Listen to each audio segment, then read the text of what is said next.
ladies and gentlemen, citizens in the 9th sector, Adam from A-Town Piracy here. Gonna bring you a at least a clean and cook. I may show you where I caught one of the sharks. Actually, the shark we are gonna eat is one I did catch. But the cleaning of the shark is I rode over to my buddy Roger's house yesterday. He got back from a shark fishing trip. They had a decent day out on the water. And he's really good at cleaning sharks. He's really good at explaining things. And I'm gonna let him show you how to clean a shark and let him explain what you do to prep the meat. We're gonna get into that, and then we'll come back, fire up the Coleman Outdoor back porch stove, and then we'll get into a comparison of shark meat compared against like redfish meat. And let's see what happens. All right, ladies and gentlemen, here at Rogers, they went shark fishing today. We're just gonna do a real quick, what you gotta do to clean a shark, what you need to look for, what you don't need to do, all that good stuff. So the best thing that I've found so far is some type of serrated edge, just not a bread knife, to remove the skin. And the first thing I start with is I can only work from right to left, and that's probably just me having an imperative problem. But anyways, cut the back fin off, and then you find the end of the jawbone, and you can start an incision, which will end up being a removal of the head. And if you don't like blood, you're not gonna like shark fishing. And so a lot of people do gut their sharks on the water, but I have not got to that point in my life yet. So the head is now removed. Same knife, you know, you're just making a cut down through the guts, so you have a line to fillet to. And sharks do not have rib bones. Sharks do not have any bone except their spine. And you just follow that spine with your knife and hopefully make a good cut. And you have a semi-fillet piece of meat. He stinks. And they really do stink. You really need to treat the meat with vinegar or something, because it is very strong. Their stomach acid, because this is liver, and that liver is huge, and that liver is really what smells. But that bacteria, I guess, in their liver is what breaks down the food so they can eat as much junk food as they eat, because a shark will eat absolutely anything. And that is a filleted shark carcass. Oh. All right, guys, that was pretty graphic. Yeah. If that don't get us demonetized, I don't know what will. So, so these are Atlantic sharp-nosed sharks. Again, they're super plentiful in South Carolina waters this time of year, and I don't know really if there's a better way to clean them, but I've been cleaning them this way for about 14 years, and it seems like if you get the meat off, it's edible. And you know, a lot of people they always ask, well, what shark tastes like? It's a tougher meat, like a steak, and it holds seasoning very well. And so whatever you season it with, or whether you like it blackened, or you just like some kind of mild grill seasoning, it'll soak it up. But other than that, they do smell bad. All right, guys, we're gonna cut the camera off for now. Once he goes to fillet, we'll let you see that. And you never want to eat the skin of a shark, because they pee through their skin. So we'll cut you back on once he goes to fillet it. I just learned something. Did not know that. You didn't know they pee through their skin? No, did not know that. Them stingrays, all that. I'll never eat the skin of those. But I told you, this is what just came out of that shark's stomach. So that is probably the whiting fillet that we were fishing with today. But this is definitely the backbone out of another fish, and that's the bone sticking up that would be spine. This, I'm thinking, no, that's spine. I was gonna say I thought that was a crab claw, but that is definitely a spine out of something. And that looks like a jawbone piece out of something. And those are really big bones. So even though that's a fairly small shark, I'd say that was close to a hand-sized fish that he had chewed up. All right, ladies and gentlemen, this is Mackenzie, Caleb, and their granddaddy Samuel. Correct. Are y'all going to be eating some of this shark? Yeah. Yeah? Got one yeah, one no? Mackenzie, yes. I eat anything. Me too, and I wish I didn't. All right, y'all. She will eat anything. I want to tell YouTube bye. Hey, wave to the camera. Yeah, wave to the camera. Tell it bye. Bye. Bye. Wait a minute, y'all. I don't think. Okay, I'm recording. Sorry. Nice to meet our neighbor. Bye. Bye. See y'all later. You're fishing another day. Thank you. What's that? Your favorite? So start out with my semi-filleted piece of meat. You can actually eat this little piece of cartilage that I'm going to cut off here. It just gets chewy. Sometimes when you bake it, it just curls up like a potato chip and you can get it off. It doesn't necessarily make the fish taste any stronger. It's just chewy because that is pretty gummy meat. Like a shark gummy worm. Like a shark gummy worm, which we might could pickle some and eat them. So you want to cut down to the skin, but be careful not to cut the skin unless you like sharpening fillet knives. And we could do a video on that. But otherwise, you just want to follow the skin down, and you don't necessarily have to get super close to it because I'll show you why. You don't want to cut any more of the red meat off. So I could have went a 1/4 inch deeper, and then I'd had to do another fillet of what that red meat is like to remove it. So turning it over, and again, there's probably more than one way to skin this fish or to clean this fish, but this is just the way that I do it. And hopefully somebody will write in and say, hey, I got a better way, and it saves time and hopefully money. So shark meat, you want to stay away from the red meat also. You do want to stay away from red Like meat, kind 90%. of like striper or some other fish. You know, that's just does make it taste stronger. All right, guys. And that is a filleted piece of skin that used to be a shark swimming. That is the cleaning portion, y'all. We got shark at home. We will de-thaw it, cook it, all that good stuff. I did not go on this trip with Roger, but he was nice enough to let me come over and film cleaning the shark. I didn't do that last time I went with him. And hopefully we learned some stuff. Like I said, we'll head to the house, fire up the cooker, cook some shark tomorrow, and hopefully it'll turn out. Don't make bad decisions. There y'all have it. Eat shark, don't make bad decisions. So kind of the last step that I do, just enough water to cover the shark meat. This is just cold water out the tap.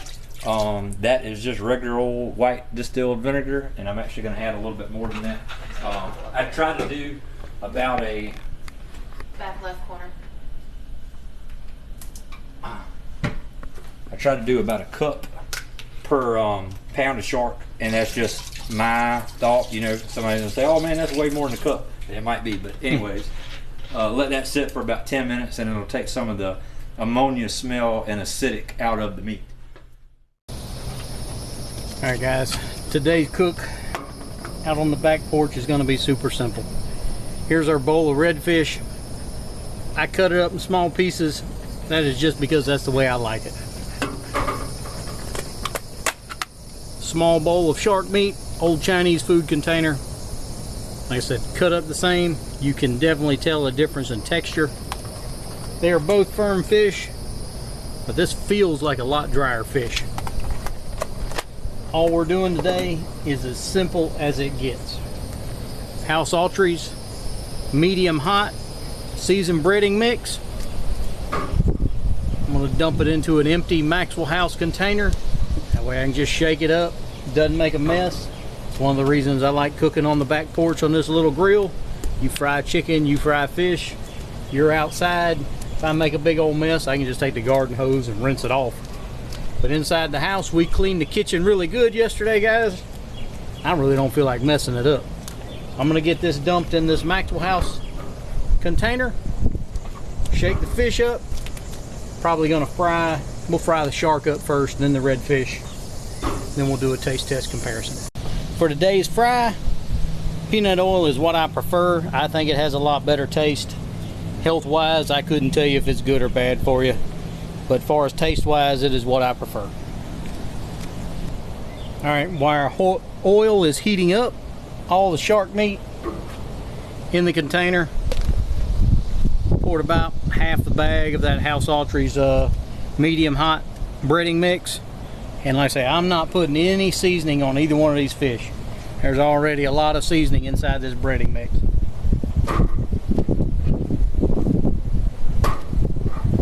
Dumped it in there. Get to just shaking it up. Alright guys, I ended up switching sides of the table because the wind was blowing, kind of cooling my oil down. So let you see, I'm using the case that the Coleman grill comes in, or the Coleman butane stove comes in. Has a little wind guard. Seems to be working a little better on this side. Like I said, the wind was coming from that direction this way. But anyways, as soon as the oil heats up, we'll drop the first piece in.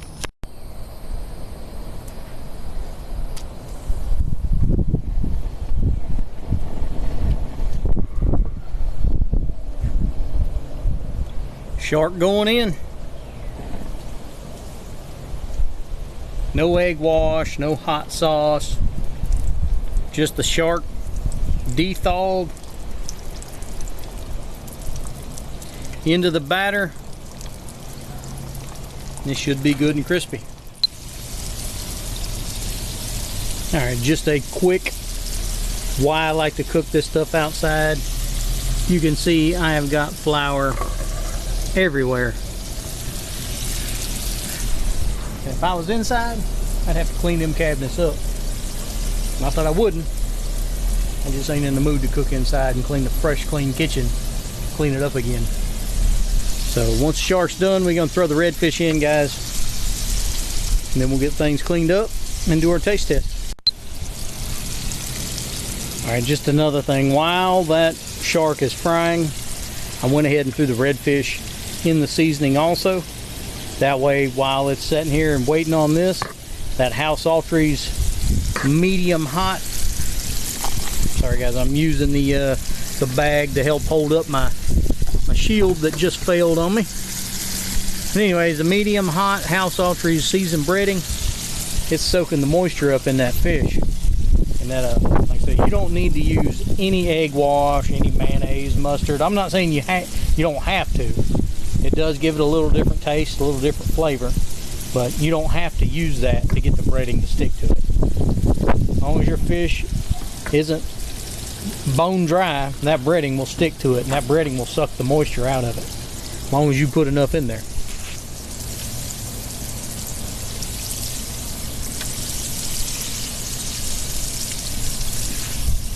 I got a shark coming out. Nice golden brown. Looks good. Hopefully it'll taste good.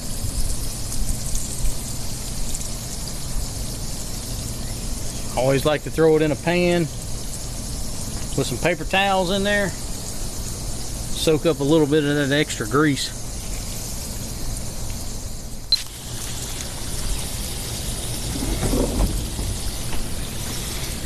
Alright guys, while the rest of the redfish is frying, we can do our taste test comparison and see how much difference there is, if any, and see which one we like better. I already kind of know which one I'm probably going to like better.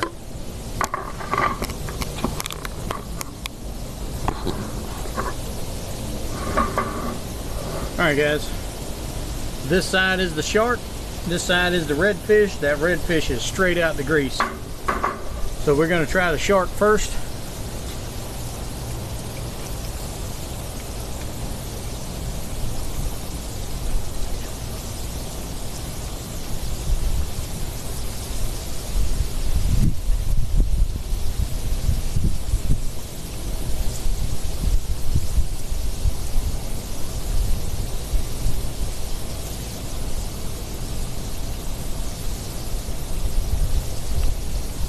I've had shark before, guys,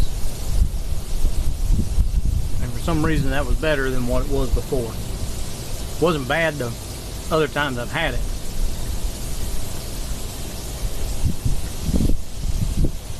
With that House Autry's medium hot seafood, or not, wasn't seafood breading, just breading, it almost kind of tastes like a Zaxby's chicken tender. If you've ever had a Zaxby's chicken tender, you know what that is. Pretty good. Man, this redfish is hot. I get so hot I may not even, I'm gonna have to give it a minute. Cut you back on in just a second, because I'll have to like eat it so fast I won't even be able to taste it. Alright guys, I gave about 2 or 3 minutes for this redfish to cool down. Beautiful white flaky meat.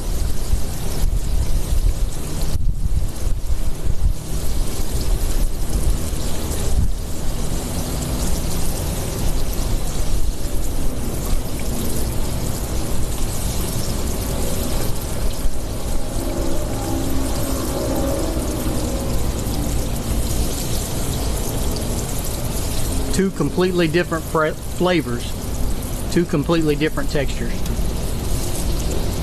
Both are really good. Of course, redfish is one of my favorite fish. Like I say, it is mild taste, I guess. Taste a lot of the breading.